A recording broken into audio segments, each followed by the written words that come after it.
그리스도인은 예수 안에서 하나님의 모든 자비하심을 얻은 사람입니다. 오직 예수 그리스도, 오직 은혜, 그리고 오직 믿음으로 주의 구원과 생명의 복을 얻습니다. 대부분 이 진술을 잘 이해하시겠지만 혹시라도 그 의미를 잘못 오해하시는 경우도 있는 것 같습니다. 그래서 좀 더 정확히 설명하자면 오직 예수, 이 말은 예수가 죄사함과 구원, 의롭다함을 얻는데 꼭 필요하다라는 것만을 의미할 뿐만이 아니라 예수로만 충분하다라는 의미도 갖는 것입니다. 다른 어떤 보탬이 필요하지 않다라는 것, 바로 예수만이 필요하고 예수로만 충분하다, 이게 오직 예수입니다. 오직 은혜, 생명과 구원을 얻을 기회를 주셨으니까 은혜라는 것만을 의미하는 것이 아닙니다.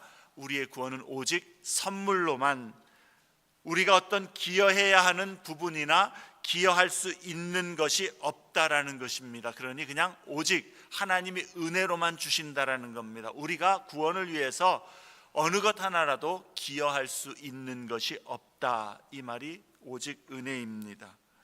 그리고 오직 믿음으로, 우리가 어떤 자격을 갖추어서 나오게 되면 하나님이 그 구원을 주시는 것이 아니라 예수께서 온전히 이루신 그 완전하고 충분한 구원을 받아들이는 것 외에는 우리가 할 수 있는 것이 없는데, 그 예수님의 완전한 구원을 받아들일 수 있는 수단은 믿음으로만 받는다, 이 말입니다.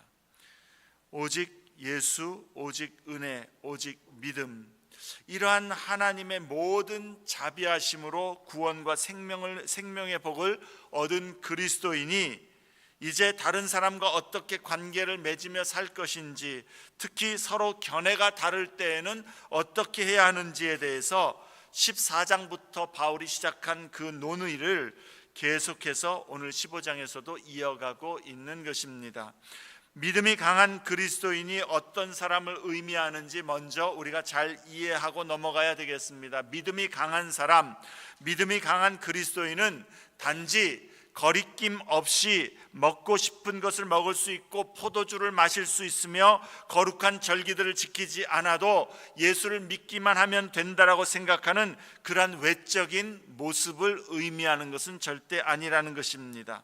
강한 그리스도인이란 그리스도 안에서 자신의 자유를 충분히 이해하기 때문에 다른 사람들의 관심에 민감하고 다른 사람의 유익을 먼저 구하는 사람, 그것이 믿음이 강한 그리스도인이라는 것입니다. 그들의 초점은 무엇을 할 수 있다 없다에 있는 것이 아니라 그리스도께 참된 순종이 또 주를 사랑하는 마음과 말씀에 비추어 선한 양심에서 나온다는 것을 알기 때문에 그 중심이 그 선한 양심과 마음으로 주님 앞에 순종하고자 하는 것, 그것이 초점이라는 거예요. 그게 믿음이 강한 그리스도인이라는 겁니다. 반면에 연약한 그리스도인은 어떤 경건한 방식이나 의식 또는 전통을 따름으로 하나님 앞에 거룩과 경건을 유지할 수 있다라고 생각하는 그리스도인이라 말할 수 있겠습니다. 자신들의 깨끗한 양심을 유지하기 위해서는 몇몇 어떤 일들이나 상황을 멀리할 필요가 있다라고 느끼는 것이죠. 이것은 이런 일들을 하는 건 하나님 앞에 옳지가 않은 것 같아. 그런 어떤 성경에 죄라 이야기하지 않은 것까지도 마음에 걸림을 갖고 있는 그러한 모습을 이야기하는 것이겠습니다. 하지만 강한 신자나 약한 신자나 둘 다 그 중심은 하나님께 순종하기 위해서 애쓰는 사람들이라는 것입니다. 이게 중요한 것이죠. 무엇을 하고 안 하고 먹고 마시고의 문제가 아니라 그 중심이 하나님을 순종하길 원하는가, 그것이 진정한 신자의 초점이 되어야 하는 것입니다. 바울은 14장에서 이 양쪽의 신자들을 향하여 강한 신자는 연약한 지체를 업신여겨서는 안 되고 연약한 신자는 강한 지체의 자유를 정죄하거나 판단해서도 안 된다는 것을 말씀했습니다. 특히 강한 신자는 자신들의 자유를 인해 연약한 지체의 영적 성장에 부딪히게 되는 것들을 놓거나 거리끼게 하는 행동들을 하지 말아야 할 것을 강조했습니다. 바울은 이제 15장에서 자신을 믿음이 강한 그리스도인과 동일시하면서 오히려 강한 신자가 마땅히 행하여야 할 일에 초점을 두어 교훈을 주고 있습니다. 왜냐하면 강한 자의 믿음이 진정 강함을 보여주는 것은 더 약한 자의 약점을 담당하고 자기를 기쁘게 하지 않는 것, 다른 사람의 유익을 먼저 구하고 기쁘게 하는 것, 그것이 진정 강한 신자의 영적인 강함이라는 것입니다. 진정한 그리스도 안에서의 자유함이 바로 그렇게 다른 사람들을 먼저 고려하는 것, 이게 진짜 강한 믿음의 증거라는 것이죠. 그러면서 바울은 교회에서 다른 사람들을 대하는 가장 좋은 모범으로 예수 그리스도를 우리에게 상기시켜 줍니다. 모든 그리스도인은 그분을 닮아야 하는 것이고, 그분을 닮을 때에 강하고 성숙한 믿음의 사람으로 자라가기 때문인 것입니다. 그래서 7절에 그러므로 그리스도께서 우리를 받아 하나님께 영광을 돌리심과 같이 너희도 서로 받으라 권면을 합니다. 그리스도를 본받으라는 것이죠. 그리스도 안에서 형제들이 서로 받아주는 것이야말로 우리의 신앙 고백과 일치되는 일이 되는 것이고, 그것이 강한 믿음, 자유한 믿음의 모습이라는 것입니다. 더 나아가 2절에서 우리 각 사람이 이웃을 기쁘게 하되 선을 이루고 덕을 세우라 말씀합니다. 그리스도 안에서 한 지체된 믿음의 형제들에게 뿐만 아니라 각 사람이 자신의 이웃, 곧 신자가 아닌가와 상관없이, 신자인가 아닌가와 상관없이 이웃을 향하여 선한 행실과 덕을 세우는 일까지 행할 것을 말씀하고 있는 것이죠. 오늘날의 세대는 그 어느 때보다도 더욱 자기 자신을 기쁘게 하고 자신의 유익을 추구하는, 그것을 권리로 내세우는 그러한 세대라서 그런지 그리스도인들조차도 그러한 세태를 좇아서 살아가는 모습이 많은 것 같습니다. 그래서 신앙과 또 삶이 따로인 경우, 묵상은 열심히 하는데 적용은 따로인 경우가 너무 많다라는 것이죠. 그러한 세대입니다. 그래서 세상 사람들조차도 그리스도인들이 구별되고 다르게 사는 것을 더 이상 기대하지 아니하는 그런 세태가 되어버린 우리의 시대가 아닌가 생각합니다. 바로 이러한 때에 우리는 더더욱 로마서 12장 2절의 말씀을 더 새기고 붙들 수 있어야 되겠습니다. 너희는 이 세대를 본받지 말고 오직 마음을 새롭게 함으로 변화를 받아 하나님의 선하시고 기뻐하시고 온전하신 뜻이 무엇인지 분별하도록 하라. 우리 신자들은 그 중심이 내가 기쁜 것이 무엇인가가 아니라 하나님의 뜻이 무엇인가가 그 중심에 있고, 그래서 하나님을 기쁘시게 하는 것이 어떤 것인가, 이것이 우리의 초점이 되어야 한다는 것입니다. 그 가운데 분명한 하나님의 뜻 한 가지는, 하나님이 기뻐하시는 분명한 하나님의 뜻 한 가지는 성도 간의 하나됨, 연합함이라는 것입니다. 오늘 본문으로 우리가 어떻게 믿음의 공동체, 교회 안에서 성도 간의 하나됨의 연합을 이루어 갈 것인가 하는 네 가지의 실천적인 권면을 우리 마음에 함께 새기기를 원합니다. 어떠한 신자가 강한 신자인가? 어떻게 우리가 연합을 이루어야 할 것인가? 첫째로, 강한 신자는 자기를 기쁘게 하지 않고 다른 사람을 기쁘게 하는 중심으로 순종하는 자라는 겁니다. 1절 2절에 믿음이 강한 우리는 마땅히 이렇게 해야 한다라고 말하면서 세 가지를 말씀하고 있습니다. 첫째, 약한 자의 약점을 담당하고, 둘째, 자기를 기쁘게 하지 아니하며. 자, 이 말은 강한 믿음을 가진 사람이 되려면 기뻐하면 안 된다는 것이 아니죠. 다른 사람들, 특히 연약한 신자들을 먼저 생각한다라는 것이죠. 셋째는 선을 이루고 덕을 세우라 말씀합니다. 연약한 지체를 세우고 격려하고자 하는 것이 강한 신자의 주요 관심사가 될 수밖에 없다라는 것이죠. 그리고 3절에 그것이 바로 그리스도를 본받는 일이다, 그렇게 강조합니다. 그리스도께서도 자기를 기쁘게 하지 아니하셨나니라고 말씀하면서 바울은 시편 69편의 말씀을 인용합니다. 주를 비방하는 자들의 비방이 내게 미쳤나이다. 그리스도께서는 자신을 기쁘게 하기를 거절함으로써 비난과 모욕을 당하셨다라는 것을 우리에게 상기시켜 주는 것입니다. 그리스도는 하나님께서 당신을 통해서 이루시기를 원하는 것을 행하기로 선택하셨고, 그래서 그것을 위해서 기꺼이 자신을 낮추고 희생하셨다라는 것입니다. 그리고 이것이 바로 우리 성도들이 다른 신자들과의 관계에 있어서 따라야 할 모범이라는 것이죠. 그리스도는 지금까지 존재한 사람 중에 가장 강한 분이셨습니다. 주님의 가장 강함은 섬김을 받지 않고 섬기려 하고 많은 사람을 위하여 자기 목숨을 대속물로 내어주시는 그 모습으로 증명되었다라는 사실을 모든 그리스도인들은 기억하고 깊이 묵상하며 그 모습을 붙들기를 힘써야 하는 것입니다. 강한 그리스도인은 섬기는 자입니다. 어떤 사람들은 교회 안에서 신자들의 모습에 실망합니다. 어떤 사람의 연약함과 부족한 모습을 보면서 한탄합니다. 그러면서 교회에 가도 별것 없네, 그러면서 교회 공동체를 떠나고 자신은 차라리 혼자 예배를 드리겠다라고 하면서 교회를 등지는 그런 경우를 보게 됩니다. 얼마나 마음의 상처를 깊이 받았으면 또 그 마음의 의로움과 성숙함을 보기를 원하는데 그것을 보지 못할 때에 가지는 그러한 마음의 실망감, 그 마음은 이해가 갑니다만, 만약 자신이 그렇게 하나님의 의를 추구하는 그러한 그리스도를 의지하는 믿음이 강한 자라면 오늘 주님의 이 말씀과 예수 그리스도의 본을 새겨야 하는 것이 마땅하다라는 것입니다.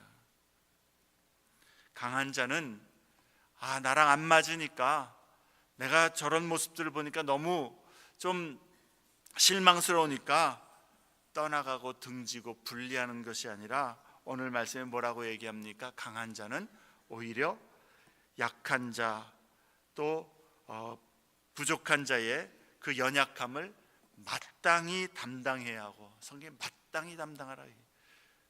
당연히 약한 자의 연약함을 담당하고 서로 받아 주어야 한다, 성경은 말씀하고 있습니다. 이게 하나님의 뜻이고 하나님의 말씀입니다. 그것이 강한 자의 모습이고 그것이 진정 강함의, 믿음의 강함의 증거라는 겁니다.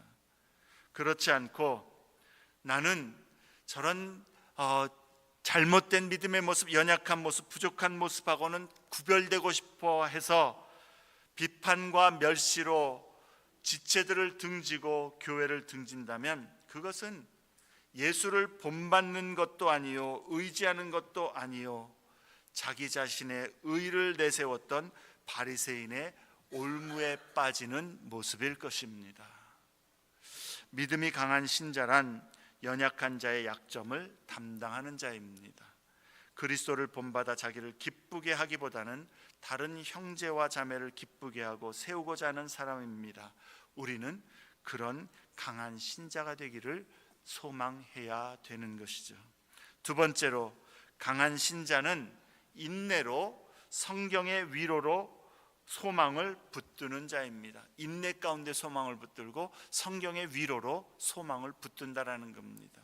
4절에 무엇이든지 전에 기록된 바는 우리의 교훈을 위하여 기록된 것이니 우리로 하여금 인내로 또는 성경의 위로로 소망을 가지게 함이니라 말씀합니다. 여기 전에 기록된 바라는 것은 구약 성경을 의미합니다. 많은 그리스도인들이 구약을 잘 알지 못하거나 구약에 관심을 갖지 않는 경우가 많습니다. 그러나 구약의 말씀은 단지 구약의 백성들뿐만 아니라 신약의 신자들 모든 그리스도인들에게, 곧 우리들에게 교훈이 되도록 하기 위하여 기록되었다 말씀합니다. 우리를 위한 말씀이라는 겁니다. 구약의 말씀이 어렵고 생소할지라도 그러므로 우리는 그 말씀을 힘써 배우고 묵상하며 그 말씀을 통해서 주의 교훈을 얻기를 사모해야 합니다. 우리는 하나님의 말씀을 통해서, 특히 구약 성경을 통해서 하나님의 구원 역사와 하나님의 신실하심, 그리고 하나님의 백성을 향한 하나님의 크신 사랑을 세밀하게 배울 수 있어야 하는 것이죠. 특히 배교와 박해 가운데에 확고한 신앙을 지켰던 경건한 하나님의 사람들의 모범을 성경을 통해서 보면서 우리는 우리의 삶에서의 모습 속에서도 인내를 배울 수가 있습니다.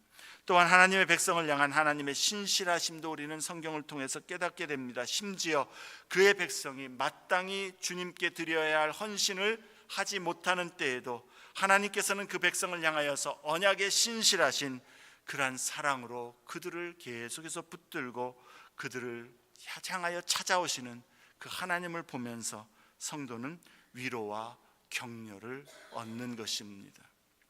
왜냐하면 우리는 우리 자신의 연약함과 부족함, 또 우리의 자주 실패하고 범죄하며 이기적인 그렇게 자주 넘어지는 우리의 모습을 늘 보고 인정할 수밖에 없기 때문인 것이죠. 그럼에도 하나님의 은혜와 사랑, 신실하심으로 성경에서 그러한 백성들을 향하여서 하나님의 어떠한 사랑과 어떠한 신실하심으로 그들을 이끌어 마침내 하나님의 은혜를 베푸셨는가를 보면서 우리를 향하여서도 부족하고 연약한 우리의 모습 속에서도 여전히 하나님의 은혜와 사랑, 신실하심을 우리의 소망으로 붙들 수가 있다라는 것이죠.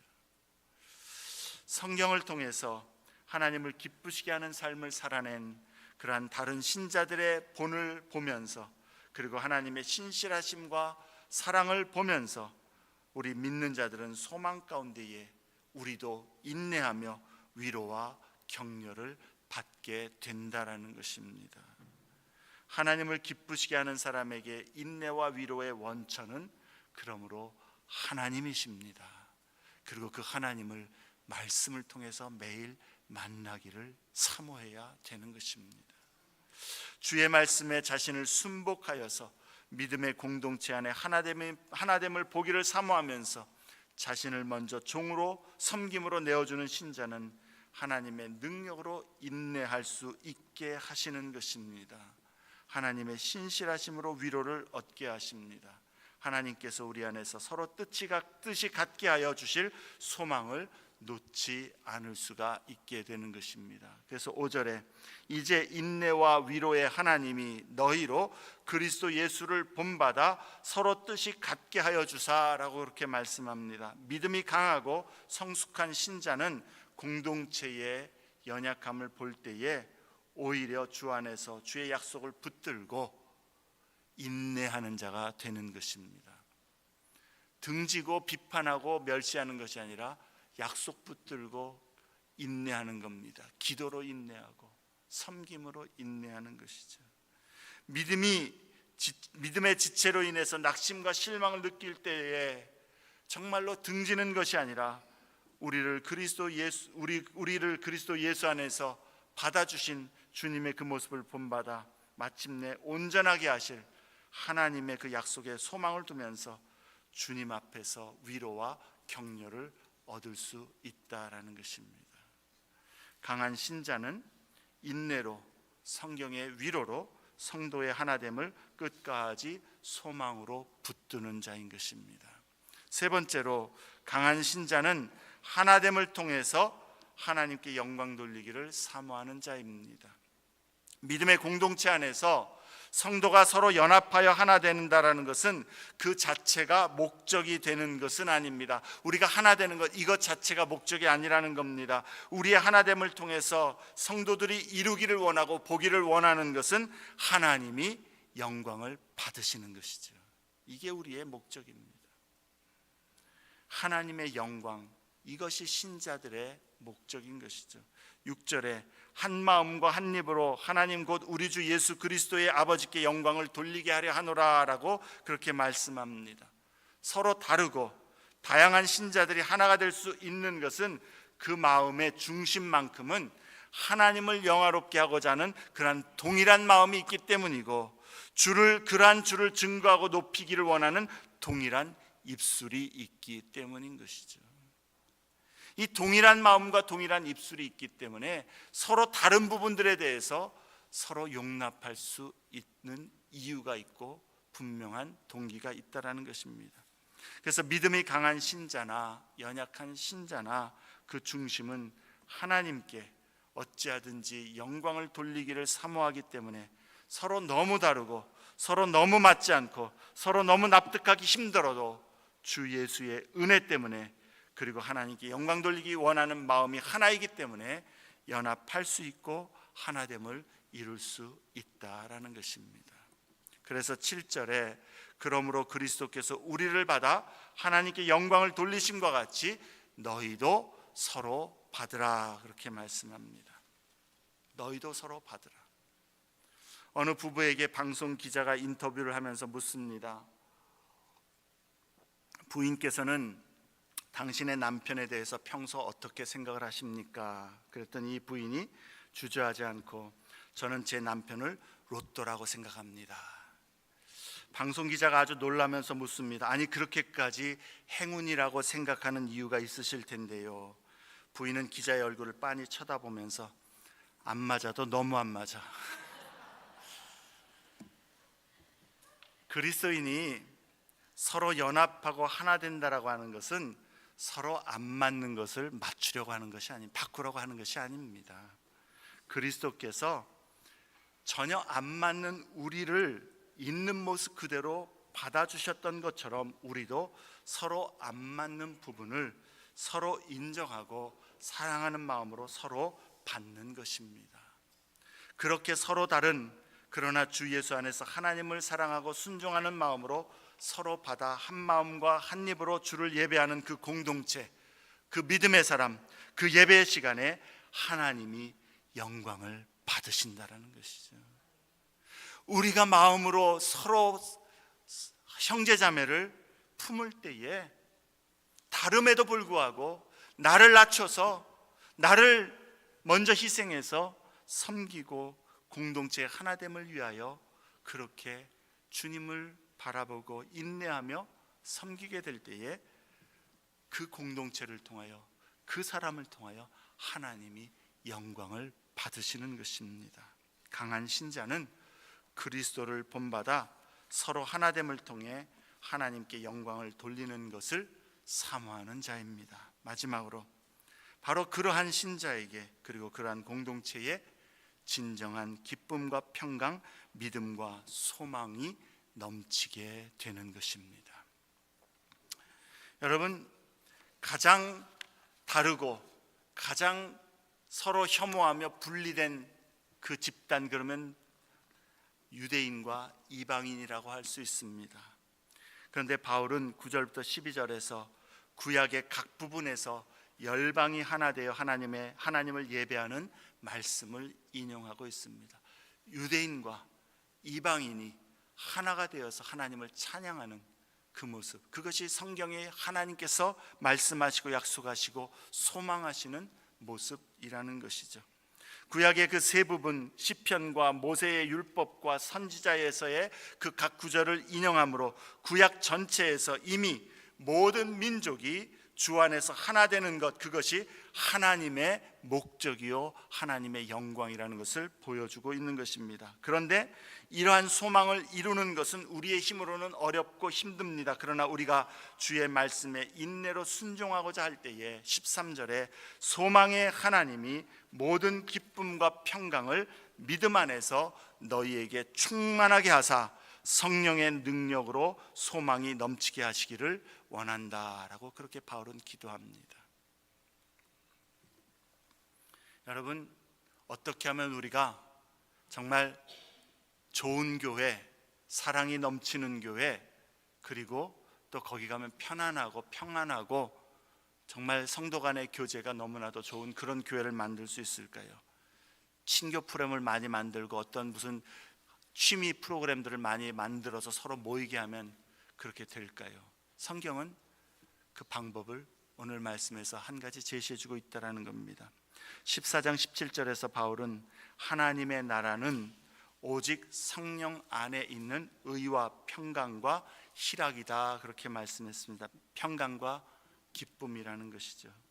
교회 공동체 안에서 하나님 나라의 이 본질을 경험하는 비결은 나와 맞는 사람들이 많은 곳을 찾으면 되는 것이 아닙니다.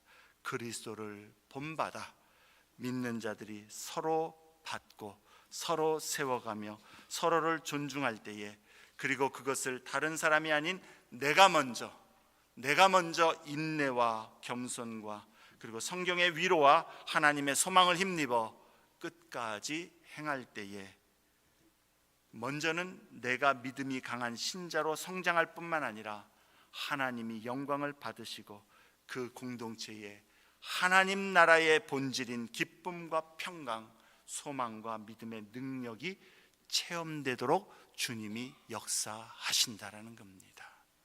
그러니 사탄은 이걸 깨려고 노력을 하겠죠. 우리의 자존심, 우리의 어떤 감정, 우리의 어떤 내 안에 있는 이기심 다 발동해서 서로 비판하고 업신여기고 멸시하고 분리하고, 그렇게 될수록 교회는 기쁨과 평강, 소망과 믿음의 능력을 잃어버릴 수밖에 없는 것이죠. 그러므로 사랑하는 임마누엘 성도 여러분, 너희도 서로 받으라 라는 이 주님의 말씀을 이제 실제 우리의 신앙생활에, 그리고 우리의 모든 사람과의 관계에 적극적으로 실천하기를 힘써야 되겠습니다. 하나님의 말씀에 순종한다라는 게 그겁니다. 말씀 위에 선다라는 신앙이 그겁니다. 주님 말씀 아닙니까? 서로 받으라. 다른 사람을 기쁘게 하며 공동체의 하나됨을 위해 내가 먼저 겸손과 섬김으로 서로 받을 때에 주께서 주의 복이 우리 각 사람에게 그리고 우리 교회에 충만하게 임하게 하실 줄로 믿습니다. 기도하겠습니다.